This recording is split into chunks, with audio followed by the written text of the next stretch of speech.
2 il əvvəl mən İslamı qəbul etdim. Bu videoda müsəlman olmazdan əvvəl bilmək istədiyim 7 şeyi sizinlə bölüşəcəyəm. Çünki mən ilk vaxtlarda bilmədiyim çox şey olduğunu anladım. Bu məlumatlar bəlkə də dini nə qədər tez qəbul edəcəyimə dair qərarımı belə dəyişdirə bilərdi. Gəlin ilk olaraq ən böyük yanlış anlaşılmadan başlayaq. Müsəlman olmaq, ərəb olmaq demək deyil. İslamı qəbul edəndə elə düşünürdüm ki, mütləq bir müsəlman kimi geyinməliyəm. İnternetdə gördüyümüz uzun saqqallı ərəblər kimi olmalıyam deyə düşünürdüm. Sarışın bir Avropalı olaraq güzgüdə özümə baxıb, özümü müsəlman adlandırmaq mənə çətin gəlirdi. Amma bu tamamilə yanlışdır.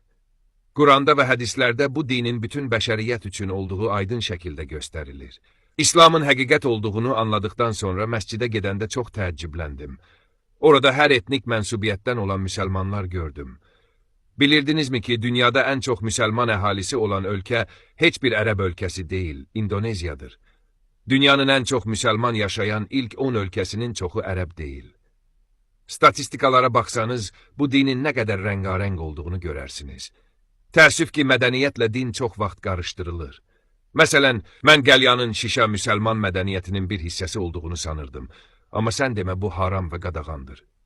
Mən son 2-3 ildə çox səyahət etdim və Amerikanın, İngiltərənin, Asiyanın və ya hazırda olduğum Dubai məscidlərində hər irqdən insan gördüm. Bunun ən gözəl nümunəsini Məkkə və Mədinədə, ümrə ziyarətində gördüm. Hər millətdən olan insanların eyni Allaha ibadət etməsi, eyni şeyə inanması möhtəşəmdir. Dubayda bir məsciddə bahalı maşını və saatı olan bir iş adamının bir küçə işçisi ilə salamlaşıb hal-əhval tutduğunu gördüm. Biz hamımız bərabərik və hamımız Allaha dönəcəyik. İslam haqqında xəbərlərdə ancaq negativlik və terror görsəniz də, əslində tam əksidir. Bir məscidə daxil olanda sizi qucaq açıb qarşılayırlar. Ağ dərili olmağınızın və ya din haqqında heç nə bilməməyinizin fərqi yoxdur. Sizə dəstək olurlar. İkinci məqam, İslam sizin uğurlu olmağınıza mane olmur. İslamı qəbul edəndə imanım zirvədə idi və mən ancaq ibadət etmək istəyirdim.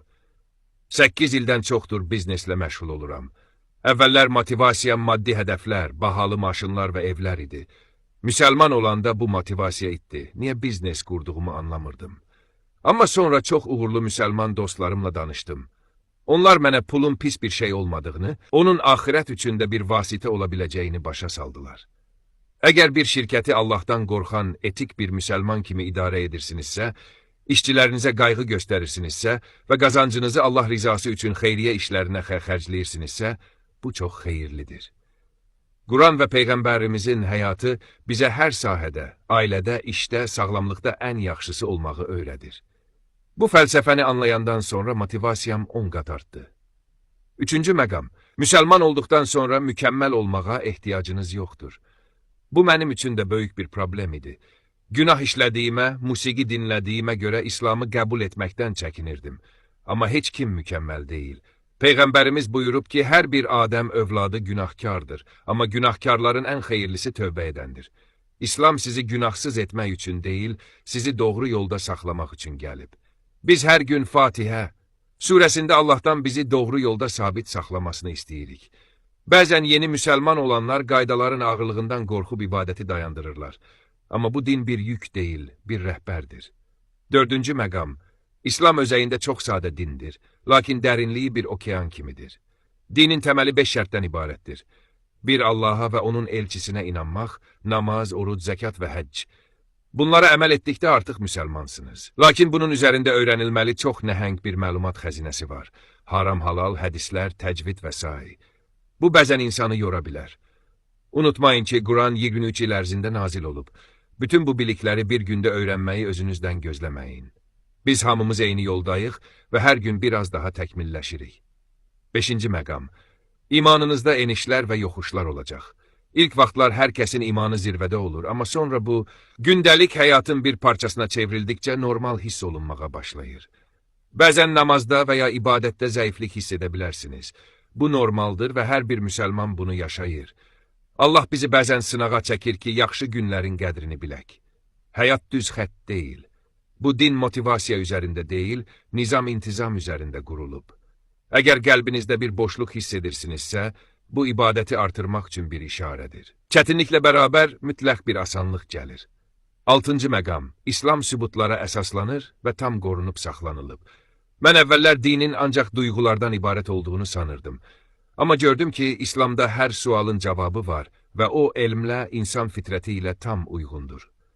İndi mən artıq heç nəyi sorğulamıram, çünki bilirəm ki, hər bir qaydanın arxasında böyük bir hikmət var. İslam 1400 il əvvəl başlamayıb. O, Adəm Peyğəmbərdən bəri İsa, Musa və digər bütün peyğəmbərlər vasitəsilə bəşəriyyətə ötürülən eyni mesajdır. 7-ci və sonuncu məqam, müsəlman ümməti bir super gücdür. İndi mən 2 milyardlıq böyük bir qlobal ailənin üzvüyəm.